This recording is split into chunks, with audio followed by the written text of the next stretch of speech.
This is the podcast that we ask our guests from in front and behind the camera, how did they get their foot in the door?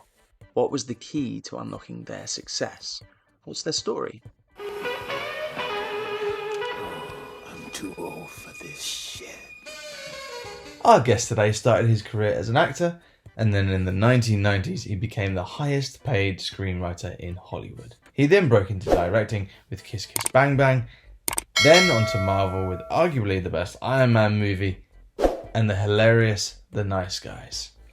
We chat about writing Lethal Weapon at just 22, how he climbed the ranks and reached the very top in Hollywood, the truth behind The Last Action Hero, the magic of Robert Downey Jr., and working with Mark Wahlberg on his latest movie, Play Dirty. Our guest today is writer-director Shane Black. How did you sit down and go, right, I'm gonna write a feature film in your early 20s? I mean, you obviously people knew your face from Predator, but I believe that it's kind of being in that as an actor and then Lethal Weapon, it was the same year that they were released. What Yeah, came and first? the Was it the Monster Squad also, yeah. Yeah. Was it the acting or was it the writing? What was the sort of the door into the industry, if you will? I wanted to be looking at me now with my sort of flapping my aging gums here. It's hard to picture, but I once wanted to be an actor very much. Here's the problem. I wasn't a bad actor. I just wasn't that great. So I'll give you an example. I'd be sitting in, you know how they have the waiting room Yeah. to audition, I'm an and like actor, people so come I know the pain in. of it. Yeah. Oh, it's terrible because you have to prepare like you have the part. You have to put all that in and then you don't get it. You're like, wow. It's Mm. like I got myself all, it's like falling in love only to have it torn away again and again. But beyond that, I would see other actors come in and sit down next to me, and I knew they were up for the same part. And the problem with me was I'd look at them and go, "Oh, oh, God damn it. I know that guy from, yeah, he's on that show. Oh man, he'd be great for this. He would be so good in this role." That's what the problem was. You can't think like that. Mm. You have to imagine that this sort of you bring something unique to the table that no one else can bring. And I seem to have more of an opportunity of at least offering even a little something distinctive when it came to writing. Also, there was a superpower involved there, which I hadn't thought of at the time as being one, which is I'd read a book every week for, since I was 8 years old. Oh wow. And that's a superpower. People say, I don't read books. Well, I'm telling you, it's like lifting weights. If you want to be a superhero, if you want to be a writer and you don't read except for their news feed on your Facebook, good luck. Mm. Because people will come to me like when you say something, oh, I saw this in your movies and I thought you do this thing so well. Say, dude, I'm just doing what Ed McBain did. I've been reading this. It's 20, by the time they say it's new in film, it's 20 years old in Yeah. novels, right? Yeah. So the superpower is to stay up on the literate side of things, read and read and read, and just acquire a facility, not just with words, but with storytelling and devices.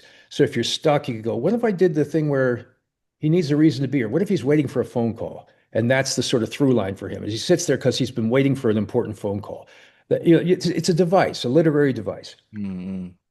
Yeah, it's interesting, man. Yeah, I mean, I'm dyslexic, so I don't read many books. Oh, I'm But sorry. I no, was no, too. no, no, no. But that is a very valid point, and because I've been trying to write scripts as well, and it is those I take it from film though. So I see your films and I think, oh, there's something about that has triggered a memory, or it has something else from another movie. It's people do it differently, I guess. But Yeah, it's really obviously, no, interesting. 100%. You can get it from being an encyclopedia of film, and it seems like that's pretty much what you are.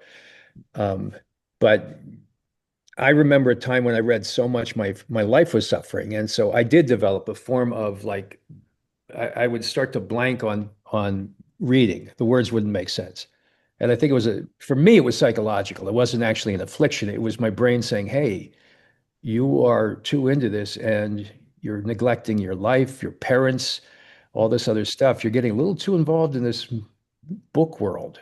Hmm. You're shifting away from the real world." So, boom. Were there many books, obviously you say that you read loads of books and I'm guessing this is from, you said from 8 years old. Are there any books that really influenced you? Like there must be a few that you go, that one was really a life changer. Um, Yeah, there was a book called Runaway Robot, which I read when I was a kid.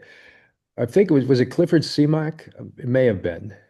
I'd have to look it up. But Charlie Buckram's Tin Men, about a boy who builds these sort of tin robots that get brought to life by lightning. And this was written in like the 50s, before Short Circuit, before anything. It's a kid on a farm who suddenly has robots.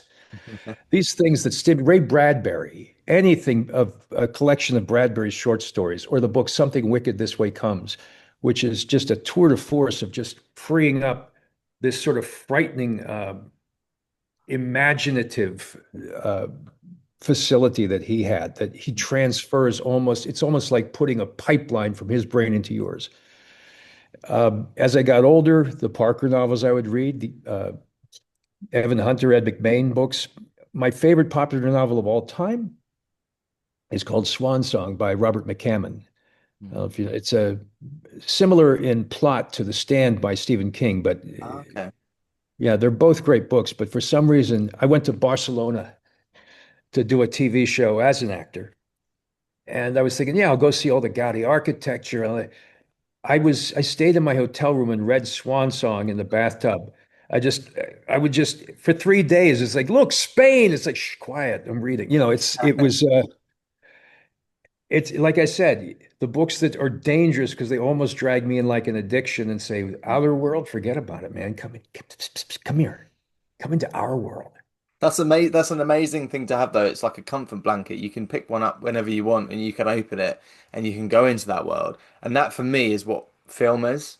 Yeah. Just bang on a film, and then I'm in my sort of, happy place. Going from writing scripts and then writing and then directing, that step into doing that, and Kiss Kiss Bang Bang was it's one of the most memorable moments for me going to see a movie because everyone in the audience, this is like a small cinema in Surrey in Guildford in England. The, Everyone was crying with laughter. It was packed out. And, it just felt really good to see Robert Downey Jr. in this movie that was so good because like he'd had a run of, ups and downs up until that point. he was in the penitentiary You prior know, to that. his character and Gay Perry are just it's amazing. You have a really brilliant knack of having two characters that are chalk and cheese and they don't get on, but somehow they need each other. And it's just so entertaining to watch. I'm sorry, did you say talking cheese? No, no, chalk and cheese. I don't know if is that an English saying? Maybe it is. It's basically like saying two people that are completely different. So chalk and Well, cheese. oh, chalk and cheese. Yeah, Okay. chalk Okay. and cheese. Sorry, it's the English accent. No, it's not the accent. I don't know anyone who says chalk and cheese. Oh, okay. Well, you can start using it now. It's So I shall. Is No, there a but also particular? let's focus on Downey for a bit. Yeah, Yeah, yeah, there's sure. fun to it, but he's a magic man. Hmm. Now, there's certain things that happen when you get a magic man because they get lightning in a bottle. Sometimes they're inspired by what's in the script. Sometimes they deliver it brilliantly. Sometimes it invites them to go a step further and they'll come in with an idea or a thought or bring something to it, a little spark or flash of life, because that's what we look for when you talk about these little moments. I learned that from James Brooks, who was my other mentor. You absolutely need to find those little flashpoints where you go, "Oh, what was that? I've seen that in life. I'm just not used to seeing it in movies. That really kind of flared up like, okay, that happened in my kitchen yesterday. I get it now." In the same way that a comedian invites you to say, you ever do this and this, and you go, oh my God, I never thought of it that way until this comedian framed it that way. Well, that's what Robert does. He brings sparks of life and flashes of that to a film. So when you get a Magic Man, and then people say, well, it was a great movie. It's like, thank you. I'll take credit for basically what this guy brought to that scene because it's collaborative, but my God, is he amazing. Hmm. Okay, because soliloquy ended. Well, I was going to say that when you have a scene like in Kiss Kiss Bang Bang where the character goes into an audition by accident, for anyone who hasn't seen the film, spoiler alert, and he goes into the audition and he's not auditioning, he's actually in peril, and they're like, Yeah, this guy's fantastic. But as an actor, you've got to go in there and you've got to basically do a really great audition. But meanwhile, the right. It's character's kind in the of, script. yeah, yeah, They're yeah. so blown away by his performance. So yeah, you That's read that and daunting. You know you've got a magic man when they can pull that off. yeah, pull it off and still have that little wink that shows they're aware that it's a comedy scene. Yeah. Yeah, yeah, I yeah. Yeah, yeah. I mean, look, when we were doing Kiss Kiss Bang Bang, we had 40 actresses in to read for the part of the character's girlfriend, Harmony. Um, Yeah. and they all read, these are some big actors from movies, TV, and I was listening to these women and it just wasn't sounding right. They weren't, so I thought, you know what? God damn it, that's me. This isn't working. Oh, I like this. This part doesn't work because I'm listening. Everyone's trying it and it's on the page. It must be wrong because it's not sounding good. It's not sounding funny. And then Michelle Monaghan walked in, read for 3 minutes and go, oh, fuck, it's not me. She's Mm, got it. mm. And I called the producer. I said, come here. We found her.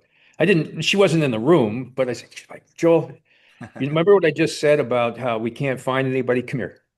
And she just got it. And you know, when that hits, that someone just found that kindredness.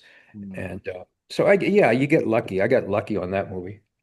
Was there a reason that I mean, obviously, by writing a script, you've got the control of when you're writing it, but then going and directing it as well, you've obviously got the full control as long as there's no sort of interference.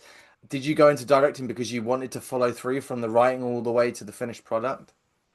Yeah, I think so. I think I wanted to make sure that it just unfolded without the glitches I would see and things I'd written of, oh, yeah, I wouldn't have played it that way. You know, some of the movies were great, but every once in a while there'd be one I go, ooh, uh, not because I'm this greedy writer who says, how dare you move him off the steps? In the script, he was standing on the steps. I'm not that guy. But I would just say, I wish I could sort of tonally massage this scene, for instance. It was never the whole movie. It was all these just little bits. Also, think about what being a writer is. It's the most difficult. It's like, pulling out on nostril hairs. Uh, and then at the end of it, you just go back to the blank page and you start over. Where's the payoff? Where's the part that we call fun? Mm, The social part, which allows you to interact and feel like, you've gotten out of your house or off your couch or, that's what directing was. It's a social thing which demands that you utilize a whole new set of skills. And so I was anxious to do a social thing that let me keep going and have some fun. mm, Because when like, for instance, I got a movie coming out. This comes out in 2 weeks or whatever, or a week. Then I got to go back to the blank page again. I want to delay that as long as humanly possible mm, and work on something. The edit room is where it, for me is at. That's just, it's like I had this guy down the street at midnight. His garage door is always open. He's in there working on a car and like we're all cursing him. But now I understand because when you're editing a movie, I understand that the time goes by and you're just doing your car. You're mm, playing with the spark plugs and you look up and go, oh, do I have to stop now? So that's where it's at for me. mm, mm. Yeah, I can imagine it's finished. You've got everything in front of you and it's sort of tweaking everything else. And I know from just trying to write scripts myself that the blank page is the scariest thing and you feel like you're in a fog of I don't know what I'm doing, what the aim is, the writing, it's just you go a bit mad.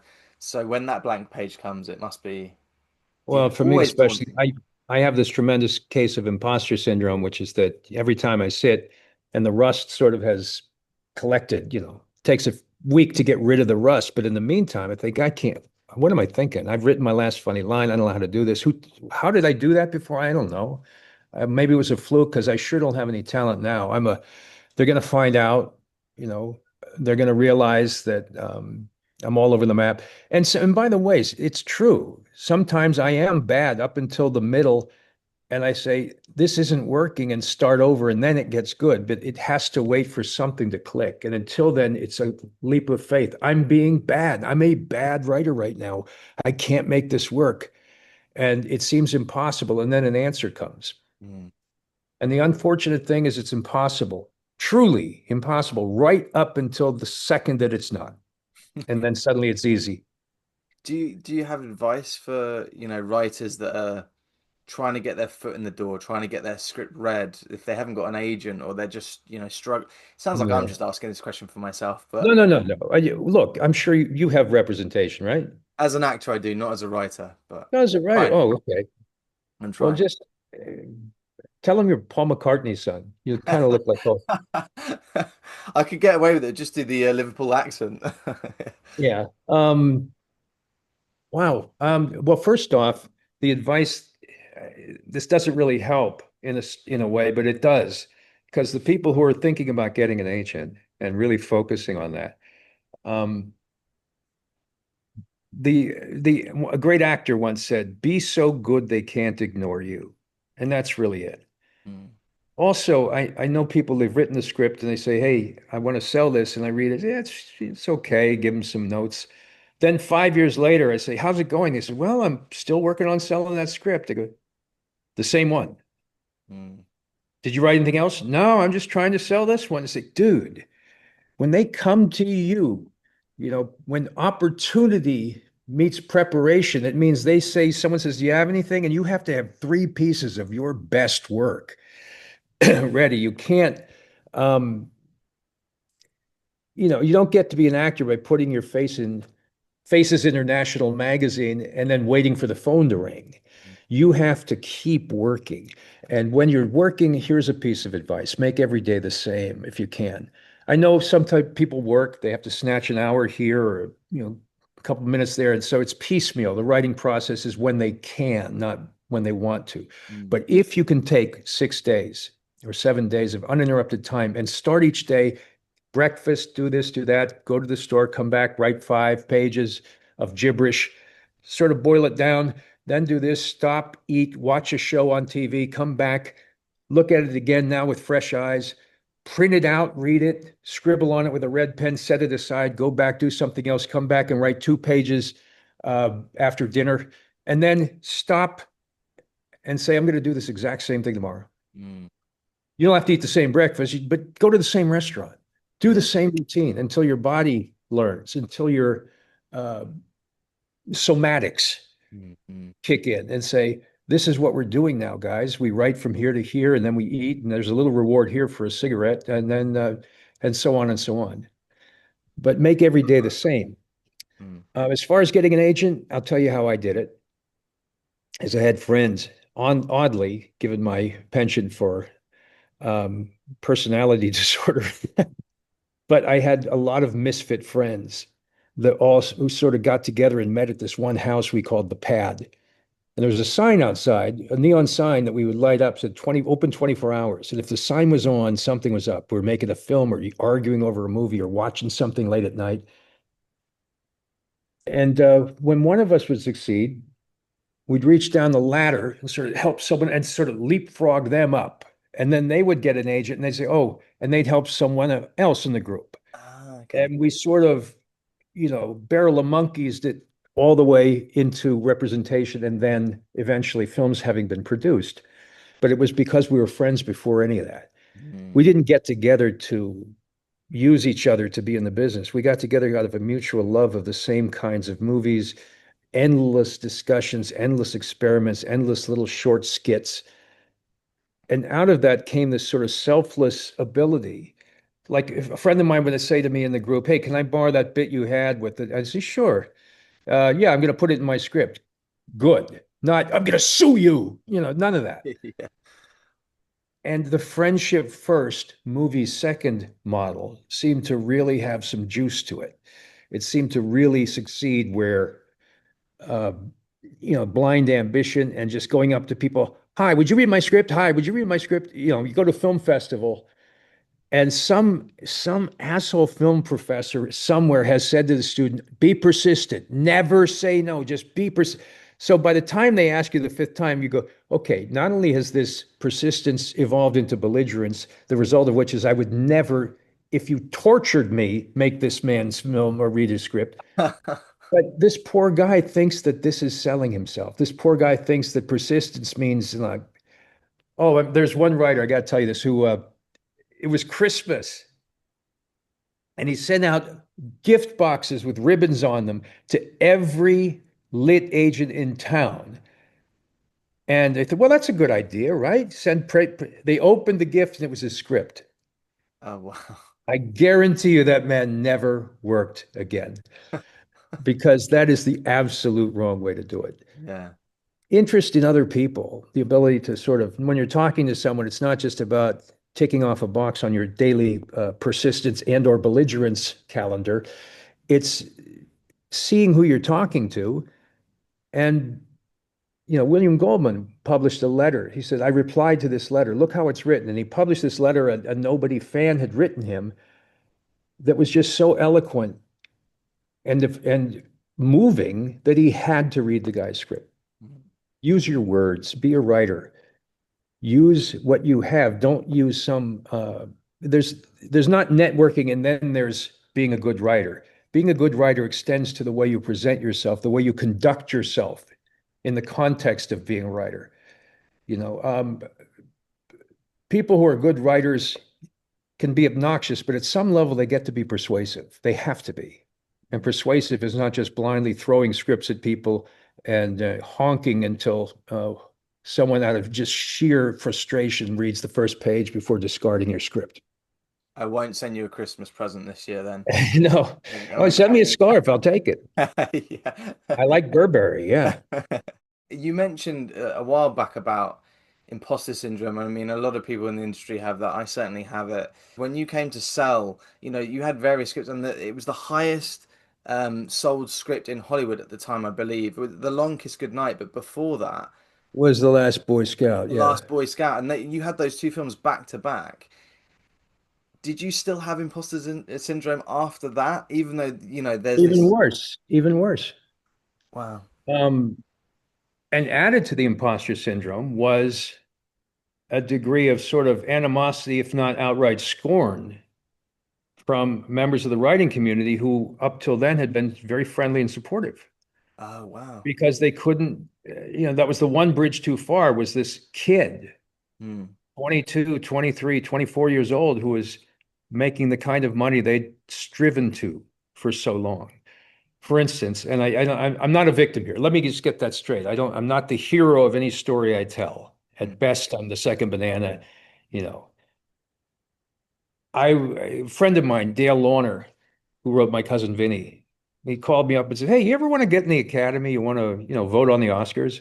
Because you have to be sponsored in." Hmm. I said, "Sure." He said, "Okay, let me get somebody and we'll sponsor you in." So they filled out the form and sent my application.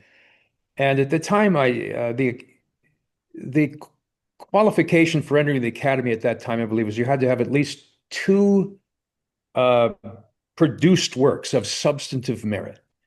And I had Last Action Hero, Lethal Weapon 2, Last Boy Scout, Long Kiss Goodnight. And they sent back a letter that said, "We don't think you're appropriate for the Academy at this time, but you're free to reapply when you have more credits." What? Yeah, it was just the writer's branch saying, Wow, that's wild. yeah. And I think that's what triggered, in a way, me not feeling comfortable working for a couple of years too, Hmm.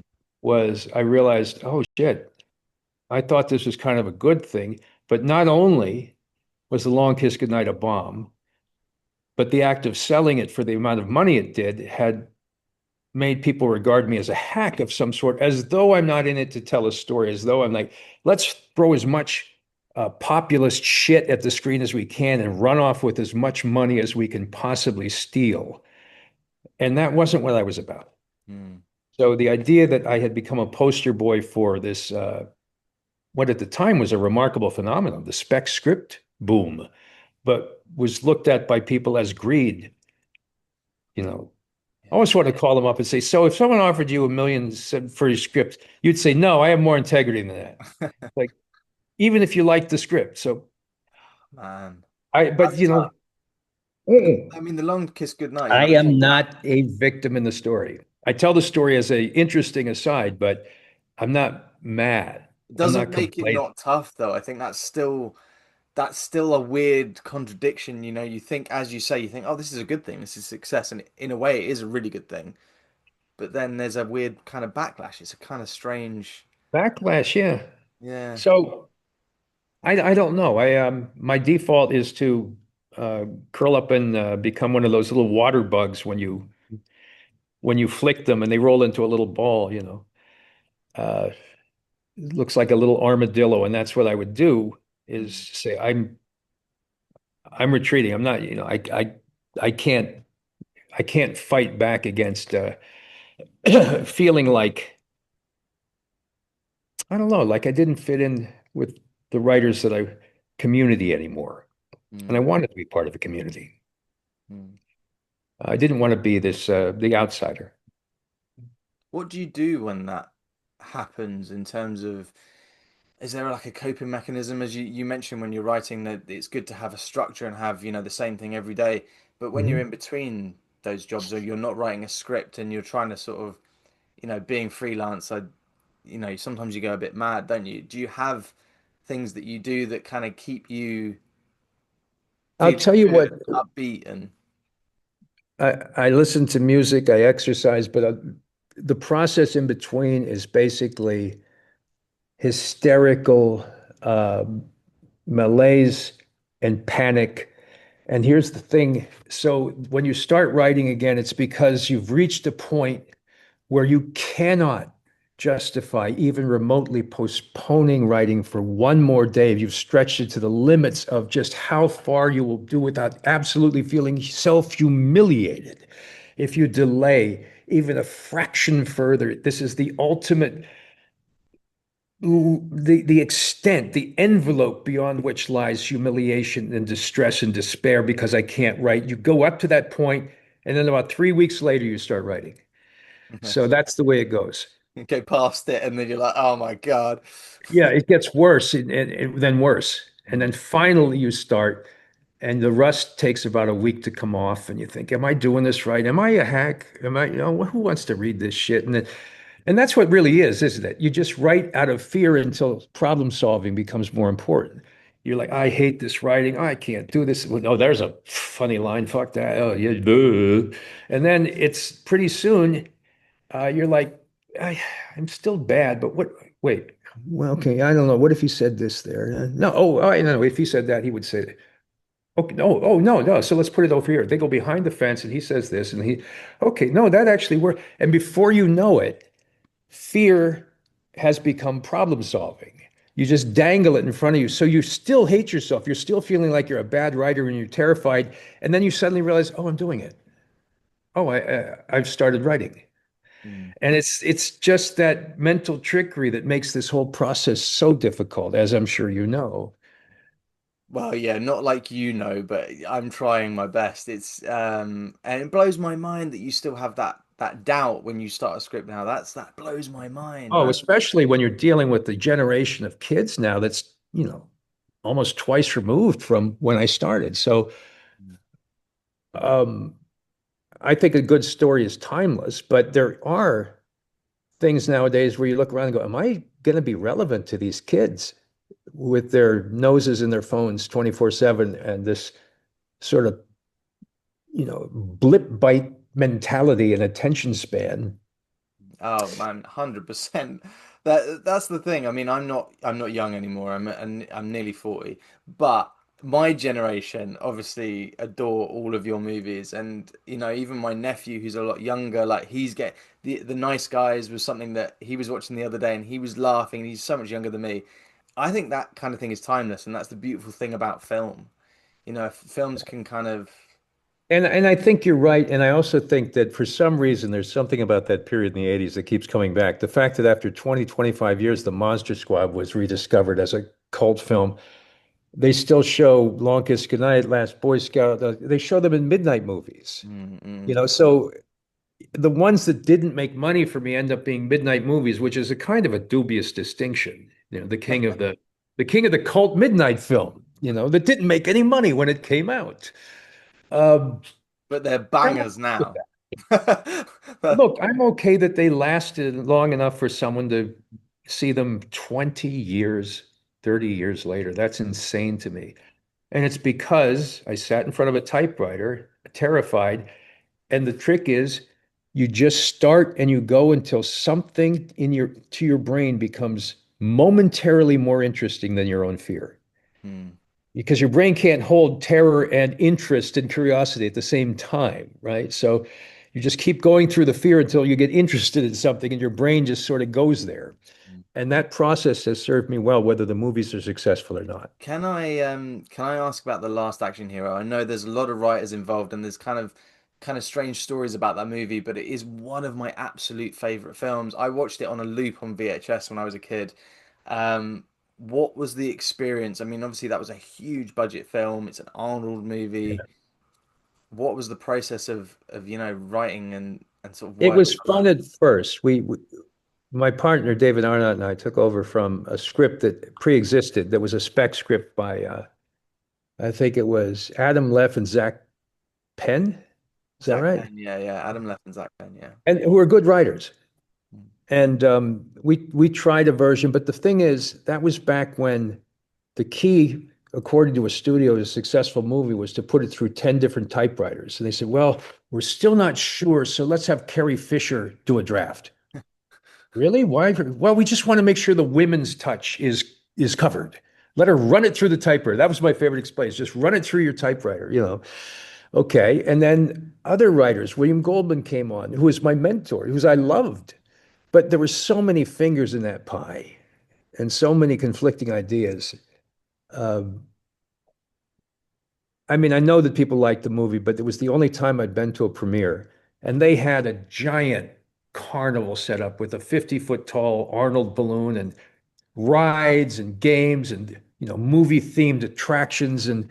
and we all sat down to watch the movie in the giant theater in Westwood. There's this huge hush when the lights went up, there was also a huge hush. And Wow. everyone just sort of filed out quietly and went to the carnival. And it Wow. was real. It was like, oh my God, I've never seen people just sort of come out of a movie more, uninspired and then just go have drinks and sort of lamely participate in carnival rides. It was shocking to me. That's crazy though, because that film has got a huge following now, and maybe it was something to do with the fact that Arnold had just had T2, and that was like the biggest movie ever, and then everyone was waiting for that next thing, and it wasn't anything really like T2, but I prefer it. It's my all-time favorite Arnold movie. I Wow, don't get why people don't like it. I I just don't do. get it. What is it that It's way too meta and intelligent for its own good, and I think it violates its own rules because the movie's about going to the world of a movie. So when you go into that reality, the characters will be the characters they are on screen. So if a guy works for the police force, you go in there and you'll be part of that police force. But instead, the movie posits this movie universe where when you go into the screen, all of a sudden Sharon Stone walks by in her character. Now you're in all movies at once.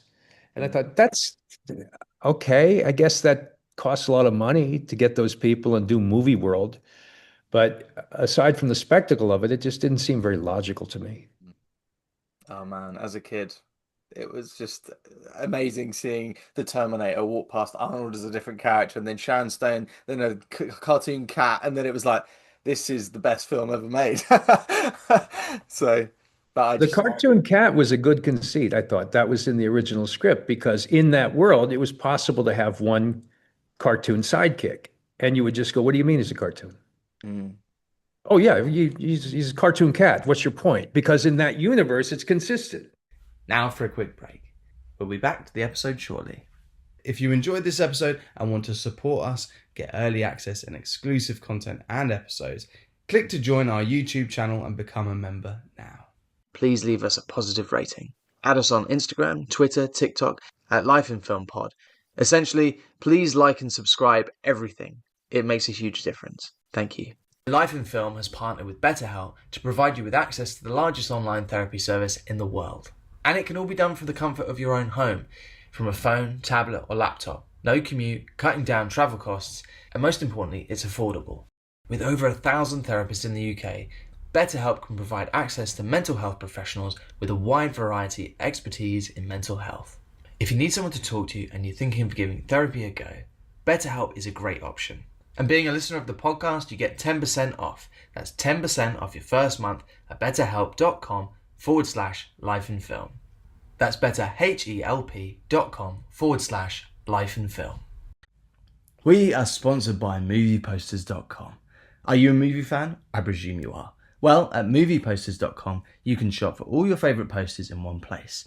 The #1 source for high quality, authentic movie posters. From new releases to cult classics and 100% authentic originals. Thinking of having a browse? Well, if you see a poster that tickles your fancy, as a listener of the podcast, you get 10% off.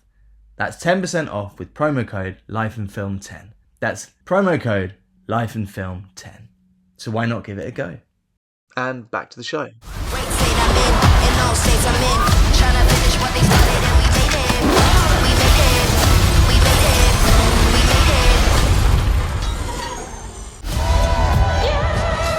So much fun. I had so much fun with this. Every time one of your movies comes out and I see your name on the poster, I'm all in. I'm a big fan. How did this project come about? Because I hear and when you look these things up, you never know what's true and what's not. But this is based on a series of books, I believe, and the character of Parker is something that you were reading the books when you were younger. Is this true? Yeah, I mean it's the Parker books, but it's also the author Donald Westlake, right, who writes the Parker books under a pseudonym because Westlake is primarily known for, in the 60s and the 50s even, he was writing these sort of comic capers, funny books, and I remember seeing a passage on the front of the book. It said, "The Mad Jester of the Mystery World." That's how he was known. So when he wanted to sort of put a spin on that, and it was supposed to be a fun spin, but he went tough and he dug a little darker to find the sort of psyche of a career criminal, a absolute entrepreneur. And he used the name Richard Stark to pen those particular books. I read all of Westlake. I was a fan since I was 12.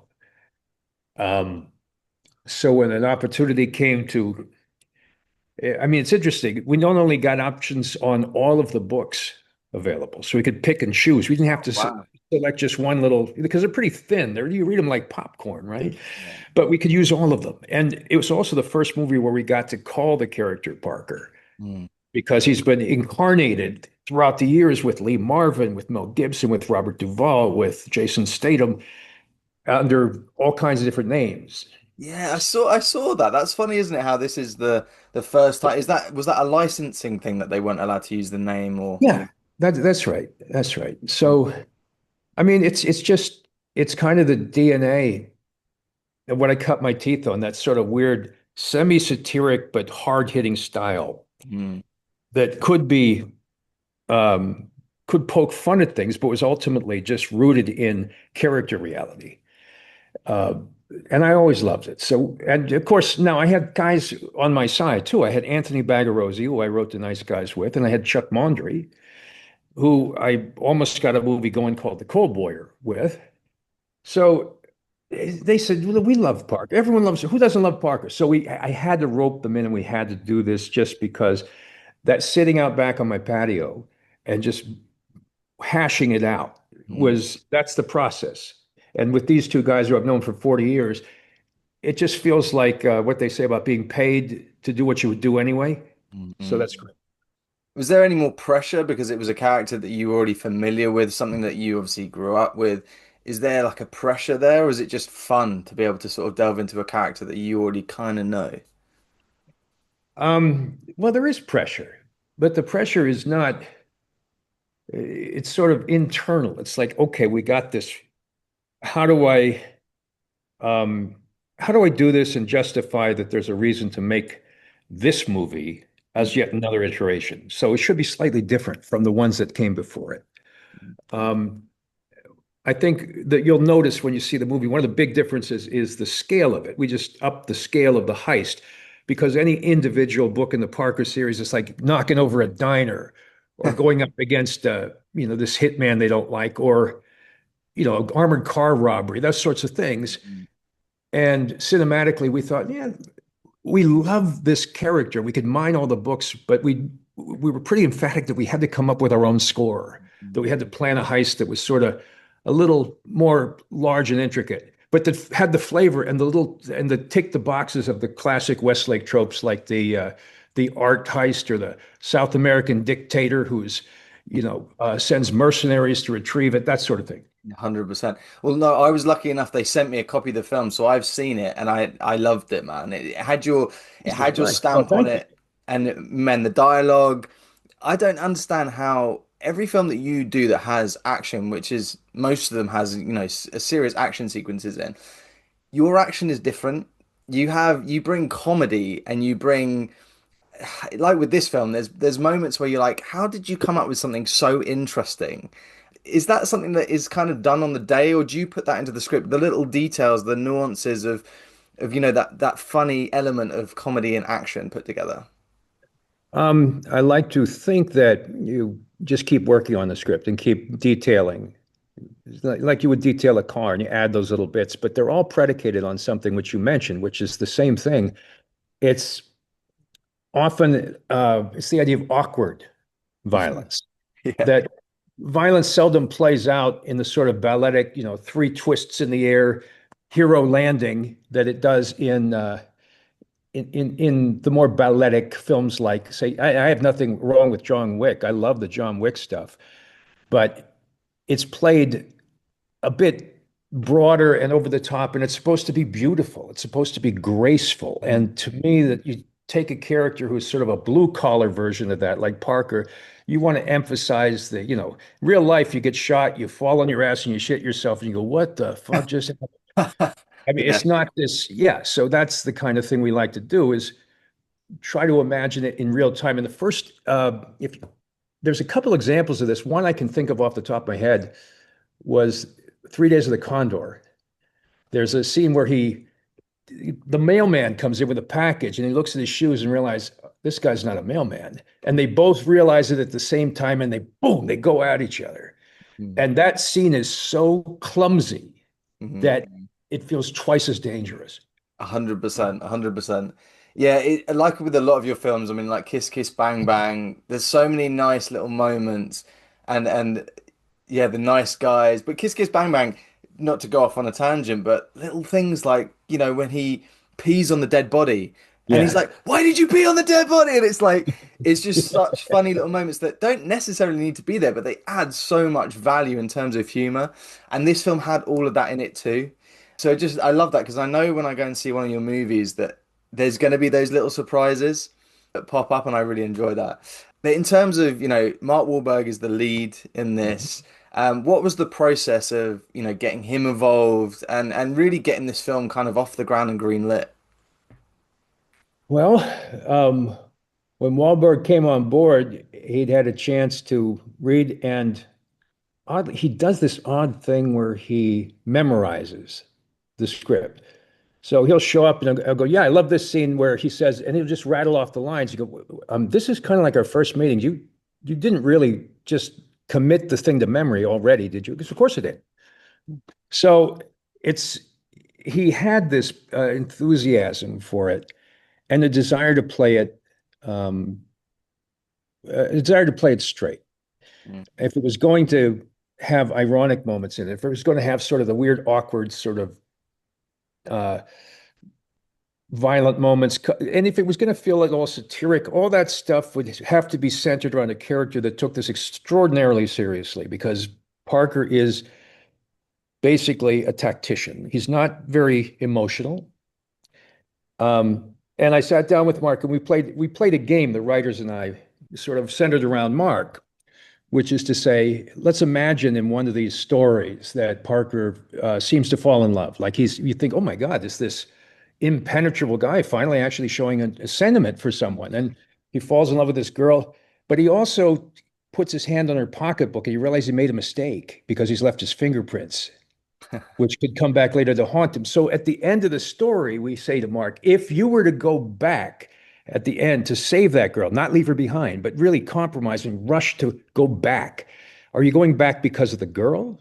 Because you're sentimental? Or are you going back because she has that pocketbook you need to retrieve Mm. with your fingerprints on it? So as long as you can ask those questions, that's the essence of it. What is he thinking? What is he doing? Um, one of the advantages of the movie version of Parker is in the books, you get that whole thought process. Mhm. But in the movies, you get to ask a couple questions like, why, what was he thinking? Why? And then hopefully reveal, oh my God, that's what he's been thinking all along. This wasn't about this. It was about something different that applies to his code of conduct. Yeah, Mark came in and made it his own. We don't really write for an actor. I Mm. mean, I don't know about you. If you read a paperback novel, I don't know if you're picturing, Paul Newman or someone or Leonardo DiCaprio. To us, when I read a book, I'm just picturing this weird sort of Mm. amalgam of all the sort of male or female archetypes that fit this particular character. And so Mark takes the script, which we've written essentially for Parker, not for anyone else, and he makes it his own. And that's the process. The first draft becomes ours. The second draft is where the actor starts to make it his own. No, no, that makes sense. It's funny, isn't it? If you read the main thing I can think of, because they made obviously films out of it, was you read Harry Potter, then you see the film, and you're like, well, that's not what I thought he looked like. And then when you read the books again, you're like, I can't think of anyone else but Daniel Radcliffe. It's kind of he's replaced, you know? Absolutely. Yeah. Yeah, like when I was first starting out and writing Lethal Weapon, I didn't have anyone resembling Mel Gibson in mind. But by the time I'm writing Lethal Weapon 2, he's right there, like Mm, mm, mm. participating mentally. Um, Yeah, yeah, yeah. but Mark was Mark really delivered, I thought. He was really something. No, he's brilliant, man. I mean, he's always brilliant. And I mean, this film, the way it starts, and I think with a lot of your movies, there's a grab straight away. And the beginning of this film, I don't want to give anything away, but you're like, holy shit, what is going on here? And then the credits roll, and you're like, I am fully in. When you're putting together a script and you're thinking, okay, I need to grab the audience, I need something. What is the process of, is there a lot of pacing when you're trying to come up with a kind of, an exciting first couple of scenes?